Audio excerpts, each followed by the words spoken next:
Hello everyone, it's Brian, and this is one of those days where I've clicked the record button and failed to say anything coherent many times over, so maybe this will be the last take. I'm going to do a video about Toronto.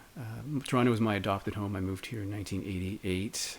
I moved here from a small town west of Toronto, and as I often say to people, that town had no movie theater, it had no concert venues. We had a record store for a period of time and then it closed, and we got another one for a short period of time and then it closed. And even when they were operating, they didn't have a very deep collection. So Toronto was very eye-opening for me. Although I'd gone to university in a small city, I still remember my hometown the best, and coming here was a big change. So I decided to pick 5 records from 5 Toronto area artists, and these weren't chosen at random. I had to actually make deliberate choices.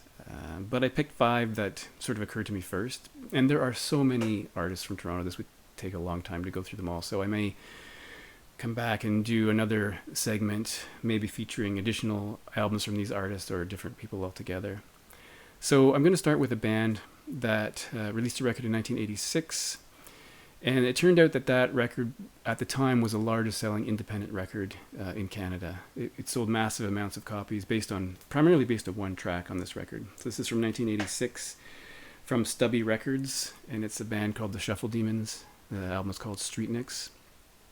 This record is really well known for the track Spadina Bus.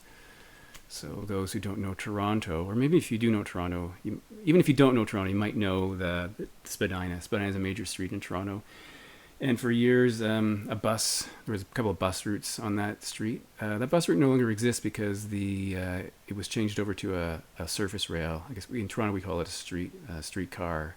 You might call it an LRT that runs down Spadina. So the bus doesn't exist anymore, but this was quite a famous song. If you track down that video on YouTube, you'll find lots of scenes of the Toronto Transit Commission and Spadina Avenue, which is it's fun to look at. That song was also used as a theme song for a Speaker's Corner Speaker's Corner show that was on City TV. I'm not going to redo this video, so I'm just going to keep going. And so this is this is a memorable album simply because of that song. It's a very Toronto song, so I thought it was a good one to start with because it's actually really about Toronto. I love the outfits on these people. This band regrouped, I think, much later. They were out of the picture in 97, but I think they got back together in 2004. But to be honest, I don't know much about them since then. And I've always wondered about this record, Stubby Records, this label, because in Canada we refer to those short beer bottles as stubbies. So I don't know if that had anything to do with it. And just a red label, and there's an insert. And to be honest, I don't think I've ever read this, so I'm going to have to read that. So that's number 1, Shuffle Demons. And the second one I picked is a band called L'Étranger, after the Albert Camus novel, and this record's called Innocent Hands. It only has 6 tracks, so it might be better known as an EP. Again, this is a very Toronto band. If you manage to go on YouTube and find, I think Taken Away is on YouTube with some scenes from Toronto, which is it's kind of interesting to see. This came out in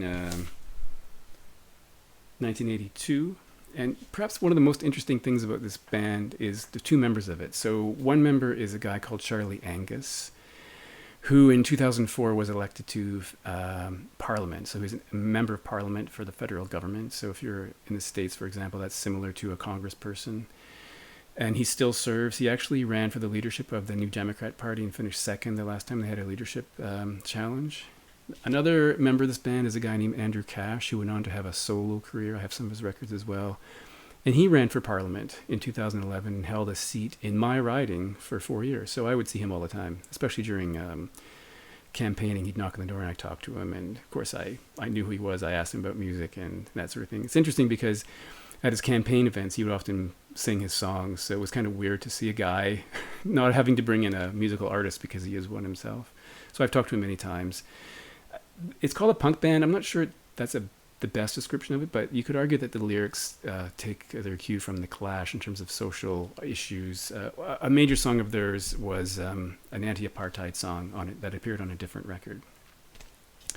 But this is the first record. So it's interesting. I find two of the members of this band ended up serving in the federal parliament, which is kind of interesting. The third record has a guest appearance by a guy called Tim Vesely, who is best known for being a member of the Rheostatics.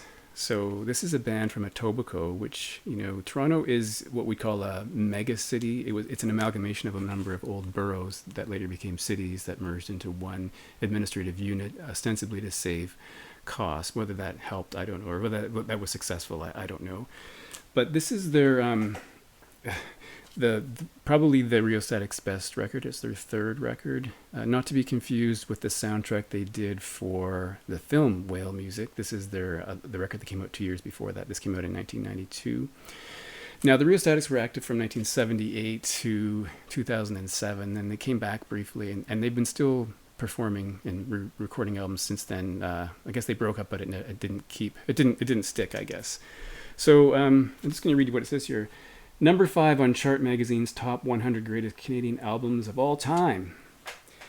Yes, so it's interesting to me that it was a reader poll. That particular poll in Chart Magazine was a reader's poll, and this came in 5th after long-standing Canadian artists like Neil Young and Joni Mitchell and the Tragically Hip. So it tells you how well this album is liked.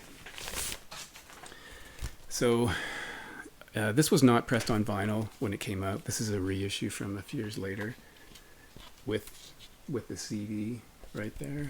And there is a very glossy insert here, which I don't necessarily need to open up. They have been called the most unconventional rock band in Canada. They're very unique, unconventional, and very influential, but probably in some people's minds a bit discordant, because it's a very interesting band, because at the outset there were 4 singers who wrote songs, so they'd bring their songs and they'd each sing them, so you'd have 4 different voices on the records.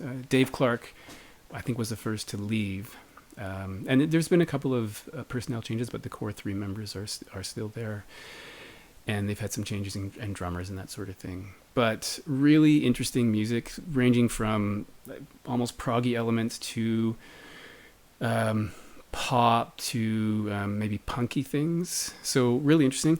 Just as a side note, I happened to meet some of the people in the band, first because Dave Bedini, his child was in the same play school as mine at some point, so I knew him from there briefly, not very well. I'm not going to suggest that he was a friend of mine, but I knew him briefly. And because of that relationship, I did 2 stints as the door person at a couple of Rheostatics concerts at the Horseshoe on Queen Street, and that was a fundraiser, so I was taking money at the door. So I got to meet them again and saw them play, which is pretty cool. The other thing is that I seem to live in an area where there's a lot of rock stars, so various people have lived near me, but the closest supermarket to me, I've run into Tim Vesely in there and had a conversation with him. And I've also seen Ron Sexsmith in that store, but he subsequently moved, I think, to Stratford. So anyway, interesting. Very unconventional band. I remember when Gord Downie of the Tragically Hip died, people were referring to the Tragically Hip as the most Canadian band ever, but I've always felt that it was the Rheostatics. Very interesting band. From Etobicoke, which is part of Toronto. The next one I'm going to pick is a band called Blue Peter, and this is their third release, called Falling. This is well known because of the track Don't Walk Past, which is the second track on side A, which had lots of play on Much Music and also MTV, even though, as I understand it, this record was not released in the United States, but it still received some airplay because of the video. I guess the video was pretty good. Now, sadly, the singer in this band died, I think just last year. And one thing I found out is that he, in his later years, or I'm not sure when the years were exactly, but he was a bartender at a bar I used to go to with some friends. No, not at the same time. I found out that he was a bartender there after, but I used to go to that club all the time. But that's a great song. Don't Walk Past. You may know it. Anyway, another interesting band from Toronto. And the last one I'm going to show today is from a band called the Dream Warriors. Now, this is hip hop, but you might call it jazz rap or alternative hip hop. That's the back. This is called And Now the Legacy Begins. This is from 1991. This was only ever pressed in 1991. My copy's from Europe for some reason, but it was released on 4th and Broadway. Oh no, this is the 4th and Broadway pressing, but it's in London for some reason. So there was a number of big singles on here. Wash Your Face in My Sink. There was also a track called Ludi. But the most popular song on here was My Definition of a Boombastic Jazz Style, which features the Quincy Jones track Soul Bossa Nova. If you know the music to Mike Myers' film Austin Powers, that's the music. And it's funny, there's a big Canadian tie-in here because this band is obviously from Toronto. That's King Lou and Capital Q. They would have heard that theme song, which was used, that track was used in a TV show called Definition that ran for 14 years, I think 14 or 15 years from the 70s to sometimes in the 80s. That's how I knew the song. I thought it was written for that show. And I realized later that it wasn't. But they, if you lived in Canada, you would not escape the 70s and 80s without knowing that piece of music, even if you didn't know it belonged to Quincy Jones. So I think Mike Myers being Canadian is probably why he used it for the Austin Powers film, and it's used in this song. So if you want to get a sense of what that sounds like, just check out My Definition of a Boombastic Jazz Style. The original video of which features a cameo by a Canadian rapper called Maestro Fresh Wes. If you know who he is, you can look for him, and he shows up at some point. So that's the inner, front, and back with this crazy circular writing, which I really hate because I hate reading things that are like that. So yeah, this is a good record. Part of my small but important hip-hop collection.